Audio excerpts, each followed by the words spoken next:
जय हिंद दोस्तों, आज हम देखेंगे प्रतिस्थापन विधि से दो चर वाले रैखिक समीकरण को कैसे सॉल्व करें। तो चलिए हम बताते हैं कि दो चर वाले रैखिक समीकरण, देखिए इसमें दो चर है दिख रहा है आप सभी को कि दो चर वाले रैखिक समीकरण को कैसे हम प्रतिस्थापन विधि से सॉल्व करें। दोस्तों इस टाइप से आपके बोर्ड एग्जाम में 2 नंबर के क्वेश्चन पूछे जाते हैं और इस वीडियो से आपका 2 नंबर का क्वेश्चन क्लियर होगा। तो चलिए हम स्टार्ट करते हैं और देखते हैं कि दो चर वाले रैखिक समीकरण कैसे सॉल्व करें प्रतिस्थापन विधि से। फर्स्ट ऑफ ऑल किसी दोनों को पहले मान लेंगे, इसको मानेंगे समीकरण 1 और इसको मानेंगे समीकरण 2। ओके, समझ में आ रहा है। उसके बाद लिखेंगे समीकरण 1 से, समीकरण 1 से या 2 से, कोई से चल सकते हैं। क्या करेंगे जी, समीकरण 1 से। ठीक है, समीकरण 1 क्या है, यह है। ठीक है, x प्लस वाई बराबर 5, एक्स प्लस वाई बराबर 5। ठीक है, बातें समझ में आ रही है। समीकरण क्या है, एक हमारा x प्लस वाई बराबर 5। अब इसमें से किसी एक का मान हम निकालेंगे। अगर हम x का मान निकालते हैं तो x बराबर क्या लिख सकते हैं, 5 माइनस वाई। बात समझ में आ रहा है। पहले समीकरण को मान लेंगे, समीकरण 1 और समीकरण 2, जिससे इसको माने समीकरण 1 और समीकरण 2। अब किसी एक समीकरण से चलेंगे, फ्रॉम 1 किसी भी।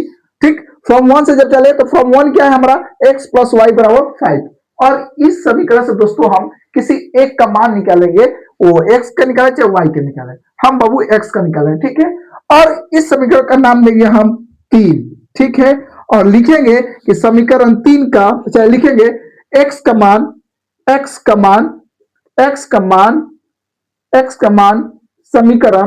समीकरण 1 से चल रहे हैं तो किसी में डालेंगे, 2 में डालेंगे, 2 में रखने पर। ठीक है, समझ में आ रहा है बाबू।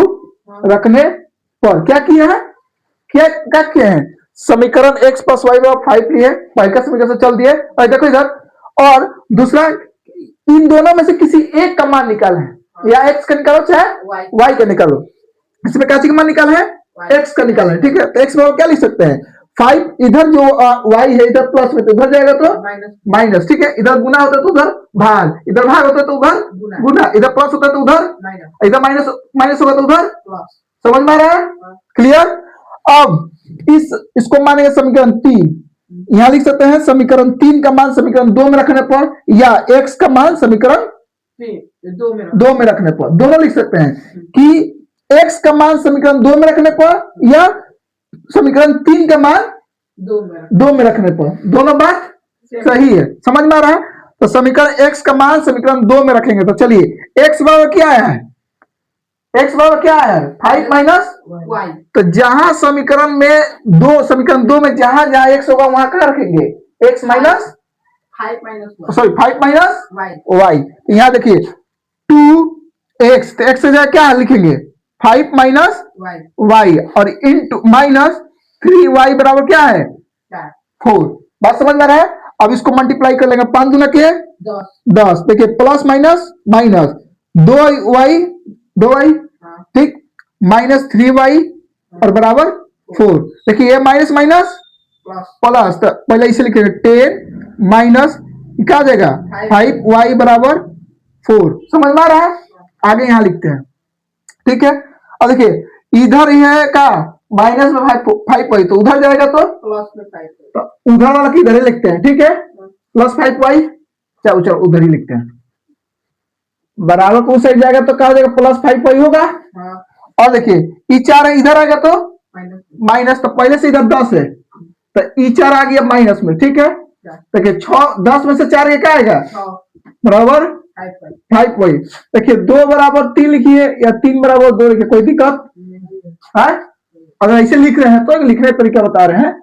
2 बराबर 2 लिखिए, चाहे इधर से इधर लिखिए चाहे उधर से उधर लिखिए, बात बराबर है। ठीक है, तो 5y बराबर 6 लिख सकते हैं। तो y बराबर क्या हो जाएगा, 6/5। समझ में आ रहा है। अब यही y का मान अगर इसमें हम रख दे रहे हैं तो x का मान नहीं निकल जाएगा। तो लिखेंगे y का मान यानी वैल्यू समीकरण 3 में, समझ में आ रहा क्या कर रहे हैं, 3 में रखने पर। आई होप समझ में आ रहा है। समीकरण 3 क्या है, समीकरण 3 क्या है छोटू, x बराबर क्या है 5 माइनस y, तो y बराबर क्या है 50 25 25 में से 6 गया 19। बात समझ में आ रहा है?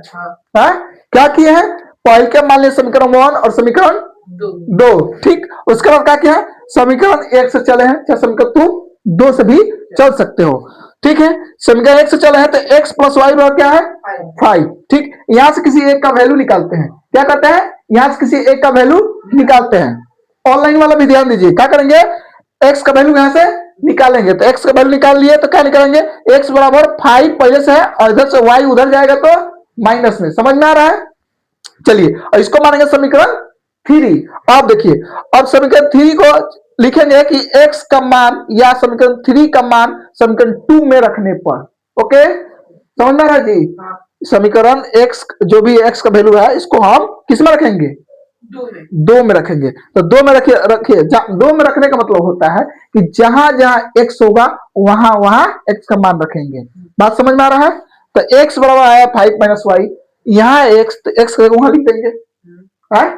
और माइनस 3y ऑलरेडी है तो 3y बराबर 4 है तो 4, ठीक। अब यहां से गुणा कीजिए 15 10 माइनस 2y माइनस 3y बराबर 4 और minus minus plus minus 5y 10 और इक्वल टू 4, इसको यहां से इधर किए हैं तो 6y बराबर 5y 5y बराबर 6 एंड y बराबर 6 बाई 5। और y का मान समीकरण 3 में, समीकरण 3 यही है ना, क्यों रखने पर भाई यहाँ अगर हम देख रहे हैं कि यहाँ अगर y का मान रख दे रहे हैं तो x का मान निकल जाए, डुप्लीकेट x का मान है, ठीक है। ओरिजिनल यहाँ आएगा, देखो रखे हैं y का मान रखा, अब इसको आप सॉल्व कीजिए तो 19/5। आई होप कि आप सबको इस चीज समझ में आया होगा। समझ में आया है तो प्लीज चैनल को सब्सक्राइब कर दीजिए, चैनल को सब्सक्राइब कर दीजिए। धन्यवाद।